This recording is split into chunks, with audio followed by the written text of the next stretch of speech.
दोस्तों इस वीडियो में हम आपको पावर सप्लाई के कुछ और फॉल्ट्स के बारे में बताएंगे। या कलर टीवी जब डेड हो जाती है तो उसमें और कौन कौन से सेक्शन की वजह से टीवी डेड होती है, इस बारे में बताएंगे। कभी कभी कोई सेट्स में जब हम टीवी चालू करते हैं तो ब्लैक लाल लाइट आके बंद हो जाती है और टीवी के अंदर से एक नॉइज साउंड आता है, बहुत ची करके सब छोटा सा आवाज़ आता है। आप ध्यान से सुनेंगे तो कस्टमर आपको बताता है कि हमारे टीवी के अंदर से आवाज़ आ रहा है, टीवी चालू नहीं हो रही है, लाल लाइट आके बंद हो जा रही है। तो ये टीवी टीवी के इंडिकेटर्स के बारे में देखेंगे तो कभी कभी कोई टीवी ऑन होती है तो उसमें ग्रीन इंडिकेटर आ जाता है, रेड बंद होता है, किसी में रेड ही आता है। तो अलग अलग सिम्टम रहता है। लेकिन जब टीवी बंद आती है, चालू नहीं होती है और उसमें से कुछ ऐसा नॉइज आवाज़ आता है अगर एकदम ची करके, तो उसको कस्टमर बताता है आपको कि ऐसा नॉइज साउंड आता है, टीवी के अंदर से आ रहा है, बैक से, पीछे साइड से, स्पीकर से नहीं, पीछे साइड से ऐसा आवाज़ आ रहा है। तो आप समझ जाइए कि टीवी में कुछ शॉर्टिंग है, उस वजह से ऐसा आवाज़ आ रहा है। तो आप टीवी को बंद खोल लीजिए टीवी को, और उसका सबसे पहले आप इसके आउटपुट, हॉरिजॉन्टल आउटपुट ट्रांजिस्टर को चेक कीजिए। हॉरिजॉन्टल आउटपुट ट्रांजिस्टर ईएसटी के पास में लगा हुआ ट्रांजिस्टर रहता है, वहाँ पे कभी कभी दो ट्रांजिस्टर लगे रहते हैं, एक पिन कुशन के लिए रहता है और एक आउटपुट रहता है। तो आउटपुट को कैसे पहचानेंगे? ईएसटी के पिन से डायरेक्ट कनेक्ट रहता है, इसके ऊपर से बड़े बड़े कंडेंसर्स, बूस्ट कंडेंसर्स ग्राउंड रहते हैं।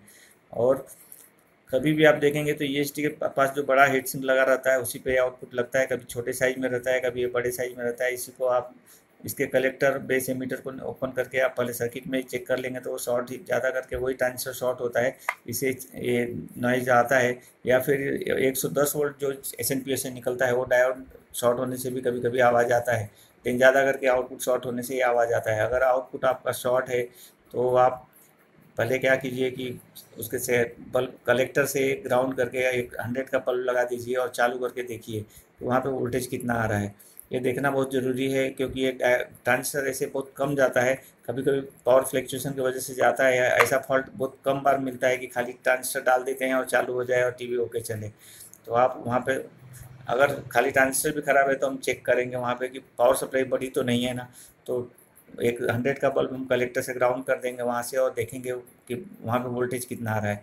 अगर वहाँ पे लिखा हुआ सप्लाई 110, 130, 140 जो भी है टीवी के हिसाब से, कोई कोई सप्लाई कम ज़्यादा रहता है, ज़्यादा मैक्सिमम तो 110 ही रहता है या 115 रहता है। तो वो सप्लाई अगर आपकी बराबर है तो फिर आपको वो ट्रांजिस्टर आप डाल सकते हैं। और उसमें आगे फॉल्ट्स क्या रहते हैं, अगर ट्रांजिस्टर आपका फिर उड़ जाता है तो वहाँ पे क्या क्या पॉसिबिलिटी बनती है फॉल्ट्स की, देखिए। एक तो योक आपका शॉर्ट हो सकता है, कभी बाई चांस ऊपर का जो योक है वो शॉर्ट हो जाता है, उस वजह से भी ये ट्रांजिस्टर जाता है। ईएसटी खराब होने से आउटपुट ट्रांजिस्टर जाते हैं।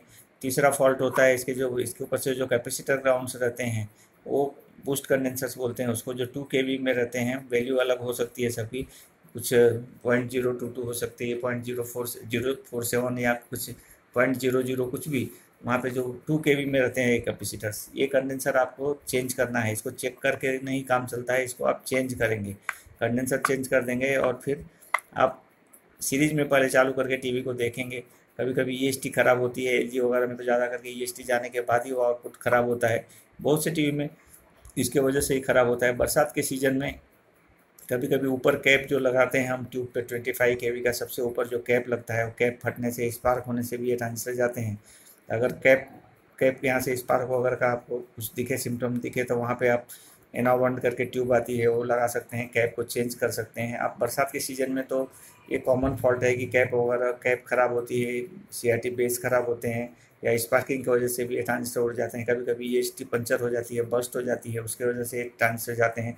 तो इसकी पॉसिबिलिटी ज़्यादा रहती है कि ईएसटी ख़राब, योक कॉइल ख़राब, जो डिफ्लेक्शन कॉइल हमने बताया था आपको, ट्यूब के पीछे नेक के ऊपर जो कॉइल लगती है बड़ी, वो ख़राब होती है। कभी कभी बरसात में ज़्यादा करके प्रॉब्लम्स आते हैं तो ट्रांजिस्टर को बार बार उड़ाती है। और वो कैपेसिटर तो आपको चेंज करने, अगर ट्रांजिस्टर आपका दूसरी बार भी चला जाता है तो इसको चेंज करना बहुत ज़रूरी रहता है। कंडेंसर चेंज कर लें आप, उसके बाद ही टीवी को ऑन करें। उसके बाद अगर सप्लाई कुछ ड्रॉप हो रहा है तो ईएसटी का प्रॉब्लम हो सकता है। योग को आप निकाल के देख सकते हैं, डिस्कनेक्ट कर सकते हैं। योग हॉरिजॉन्टल का जब हम तार निकाल देते हैं, इसमें लाल और जो नीली है उसमें से कोई भी एक तार निकाल देते हैं और हमारी एक खड़ी लाइन आ जाती है, तो आप समझिए योग का प्रॉब्लम है। योग लगाने के बाद फिर वो सप्लाई ड्रॉप या आउटपुट आपका उड़ा देगा। और इसके बाद और फॉल्ट आते हैं कभी कभी आउटपुट उड़ाने के लिए, जो हॉरिजॉन्टल ऑसिलेटर में होते हैं। हॉरिजॉन्टल ऑसिलेटर से इसके बेस के ऊपर जो ड्राइव आता है वो कभी बढ़ जाने से ये आउटपुट कभी कभी उड़ते हैं। जो टीवी में क्रिस्टल लगे रहते हैं हॉरिजॉन्टल ऑसिलेटर में, वो क्रिस्टल भी ख़राब होने से आउटपुट उड़ता है। लेकिन अभी बहुत से कम सेट में क्रिस्टल आते हैं, किसी में या वो आईसी ख़राब, इंटरनल क्रिस्टल रहते हैं, वो आईसी ख़राब होने से भी बेस ड्राइव पड़ता है और ये आउटपुट उड़ता है। तो कभी कभी रेयर में वो आईसी भी ख़राब निकलती है, क्रिस्टल ख़राब निकलता है। कंडेंसर हमने बताया आपको, ईएसटी और यो ट्रांजिस्टर जाने के लिए ये रीजन्स हैं। तो आप इनको अच्छी तरह से चेक कर लीजिए और आप इस तरफ फॉल्ट निकाल सकते हैं। टीवी अगर आपकी डेड है और उसके अंदर से नॉइज़ साउंड आ रहा है तो मैक्सिमम आउटपुट ही शॉर्ट रहता है। तो इस वीडियो में इतना ही। आप मेरे चैनल को सब्सक्राइब ज़रूर कीजिए और अगर आपको कुछ तकलीफ़ है फ़ोन, तो आप मेरे फ़ोन नंबर पे कॉल करके आप पूछ सकते हैं, हम आपको हेल्प करेंगे। धन्यवाद।